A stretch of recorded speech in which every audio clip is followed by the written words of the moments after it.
Rasa sih kalau kita lihat dari perkembangan beberapa industri yang sudah masuk kita ya, saya optimis ya Tesla juga akan masuk ke ekosistem yang ada di kita. Karena apa? Karena saya yakin juga memang ketersediaan daripada bahan baku ini menjadi salah satu opsi yang utama di samping memang market yang juga tumbuh di negara kita. Karena kalau kita lihat dari strategi daripada Tesla memang eh, mereka juga mengevaluasi ya dari apa namanya strategi yang sudah dilakukan selama ini. Memang ada komponen-komponen yang disuplai secara terpisah, misalnya dari China. Kemarin ketika COVID sempat terjadi hambatan ya dalam distribusi, ini mungkin salah satu yang mereka juga sedang lakukan evaluasi. Jadi saya sepakat tadi ya dikatakan Bang Arif, memang integrasi daripada pembuatan industri ini menjadi salah satu yang apa namanya menjadi alasan utama daripada Tesla. Jadi dan apa-apa yang diminta oleh Tesla kemarin ya memang berkomunikasi secara intensif melalui Kemenko Marinvest. Kita juga sudah mempelajari offering-offering yang disampaikan, dan mudah-mudahan saya rasa ini bukan menjadi titik buntu ya, tapi akan terus berkembang ke depannya ya. Seperti itu Mbak Sasha. Tapi, dengan melihat sejauh ini, seperti apa sih sebetulnya progresnya begitu? Kami juga sekaligus ingin mengonfirmasi kabar terakhir yang dikabarkan bahwa Tesla akan berinvestasi di tanah air. Tadi Anda katakan juga komunikasinya dilakukan secara intensif, tapi, PDKT-nya sudah cukup lama, tapi hingga saat ini belum juga berinvestasi di tanah air. Ya, pastinya kalau memang sudah sampai di titik yang lebih terang benderang ya, pasti Pak Menteri Investasi akan mengumumkannya ya. Kami memang dari kementerian kami kalau masih belum sampai proses perizinan lebih detail, kami juga tidak berani melakukan suatu hal yang terbuka ya. Jadi Mhm. mungkin ya kita tunggu saja Mbak Sasa.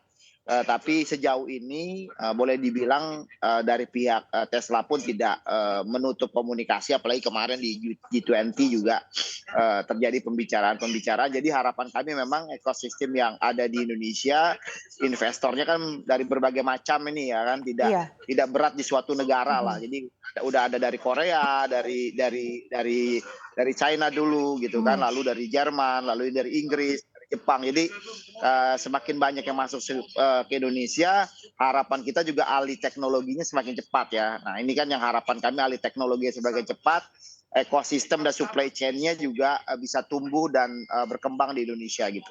Oke, tapi di satu sisi, Jadi dia tumbuh dan Elon Musk terakhir mengatakan ya, kalau kabar tersebut belum pasti dan belum tentu kebenarannya. Tanggapan Anda, Pak Angga?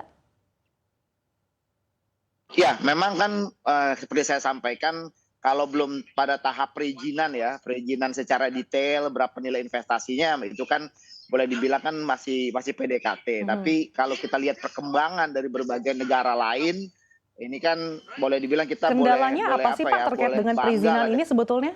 dengan bukan dari perizinan. Kalau dari perizinan kan kita proposal yang mereka sampaikan juga kan apa namanya kita pelajari ya, tapi lebih kepada internal mereka tadi ya, seperti disampaikan Bang Arif kan, kita kan juga nggak bisa mengintervensi ya Mhm. kalau itu secara bisnis yang mereka punya strategi dan lain sebagainya gitu. Tapi kalau kita lihat dari pabrikan-pabrikan besar yang punya nama, yang sudah berinvestasi di Indonesia, aku rasa sih ya nggak lama lagi juga Tesla akan masuk ke kita juga. Itu sih harapan dari kita seperti itu. Oke, kami tunggu update-nya Pak Angga. Saya akan kembali ke Pak Arief. Pak Arief, ambisi Indonesia menjadi raja industri baterai listrik dunia. Apakah pandangan Anda ini bisa terwujud? Karena tadi sebelumnya Anda katakan bahwa sebetulnya nikel ini bukan segala-galanya, bukan sumber utama begitu. Apakah bisa dipenuhi sebetulnya dari dalam negeri atau harus impor dari luar negeri terkait dengan lithium ini? Iya, pertama harus diinformasikan dulu, Sasa, bahwa eh, baterai itu ada 13 komponen ya yang utama. Yang utama itu dua adalah katoda dan anoda. Katodanya berasal dari katode material di mana nikel dan lithium ada di dalamnya, sementara anoda berasal dari grafit atau silikon ya. Nah, yang anoda itu full, di sini tidak ada. Sementara yang katoda, nikel di sini ada, kobalt ada, dan lithium harus impor. Tapi ini bukan semacam kendala lah, karena kan kita bisa menciptakan supply chain secara global sejujurnya. Cuma yang digarisbawahi itu adalah seperti yang tadi saya lihat di judul itu kan raja baterai dunia gitu kan. Kita harus definisikan dulu seperti apa itu raja baterai dunia. Karena sejauh ini di Indonesia baru ada groundbreaking tahun lalu disampaikan oleh Presiden Jokowi, kapasitas yang di Cikarang itu kapasitas 15 gigawatt hour ya. 15 gigawatt itu dengan investasi sekitar 1,4 miliar dolar, dan itu sanggup untuk menghidupi baterai, menghidupi mobil standar EV sekitar 220.000 EV ya, atau jumlah baterai yang bisa diproduksi sekitar 850 juta butir baterai dengan kapasitas 15 gigawatt hour.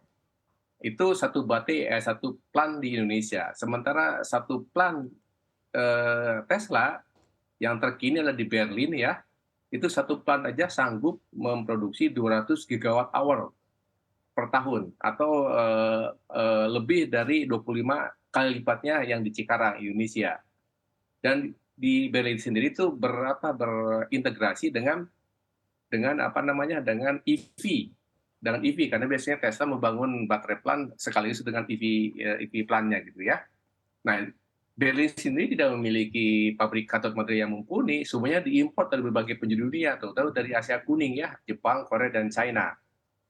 Sementara Jerman sendiri bukan pemain baterai material, tapi dia Jerman itu pemilik beberapa paten industri baterai, di mana yang manufakturnya kebanyakan ada di Asia kuning ya, menyusul kemudian di Indonesia. Di dalam ini kalau kita bandingkan dengan satu Tesla sekalipun ya dengan kapasitas seperti itu, kalau lihat di angka bukan berarti kita berkecil hati kita tidak akan bisa mencapai kelas dunia. Tapi berdasarkan angka perlu waktu untuk mencapai kelas dunia. Tapi semuanya itu harus bermula dari katakanlah skala 15 gigawatt hour dulu. Lebih elok lagi kalau terintegrasi dengan industri baterainya, di mana itu bermula dari hilirisasi nikel yang sekarang digencarkan oleh pemerintah.